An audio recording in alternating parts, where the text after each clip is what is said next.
নমস্কার বন্ধুরা, আজকে আমরা তৈরি করব কড়াইশুঁটির কচুরি, যেটা আমাদের শীতকালের সবার অতি সুস্বাদু একটা খাবার।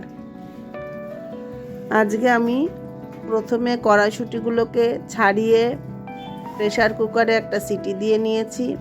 সিটি দেওয়ার পরে মিক্সির জারে সেটা দিয়ে তার মধ্যে আদা, হিং, লবণ, চিনি দিয়ে সেটাকে পেস্ট করে নিলাম। সেই পেস্টটাকে একটা কড়াইয়ের মধ্যে হালকা তেল ব্রাশ করে একটা মণ্ড তৈরি করে নিলাম, মানে একটু শুকিয়ে নিলাম। তারপরে সেটাকে ঠান্ডা করতে দিলাম। এবার আমরা 3 জনের মতন কচুরি বানাবো। সেই জন্য ময়দা নিলাম একটা থালার উপরে, তারপরে ময়দার মধ্যে একটু তেল, নুন, চিনি দিয়ে এটাকে জল দিয়ে মাখছি। মাখাটা একটু ভালোভাবে না হলে কড়াইশুঁটিগুলো খেতে ভালো হবে না, এই জন্য ময়দাটা মাখা হয়ে গেল। এরপরে আমরা সেটার থেকে লেচি কেটে কেটে নিচ্ছি। 15টা মতন লেচি হয়েছে। এটা আমাদের 3 জনের পক্ষে যথেষ্ট, কেননা কড়াইশুঁটির মতন মধ্যে যখন পুরগুলো ভরা হয় লেচিটা আরও বড় হয়ে যায়। কড়াইশুঁটির কচুরিগুলো এবার আমি বেলবো। আমার এই 15টা মতন হয়তো কচুরি হবে। ওইদিকে আমি বাটিতে পুরগুলো ভরছি। ভরে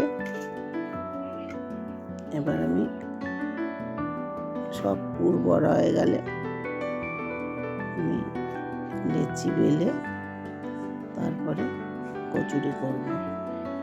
ওইদিকে আমি তেল গরম করতে বসিয়ে দিয়েছি। আর একটা জিনিস বসিয়েছে, কচুরিগুলো তো আর শুধু খাওয়া যাবে না, তাই তার পাশে বসিয়েছি একটু প্রেসার কুকারে পনির দিয়ে আলু দিয়ে তরকারি, একটু মশলা দিয়েছি তাতে। এবার আমি লুচিগুলো বেলে তেলে ছেড়েছি।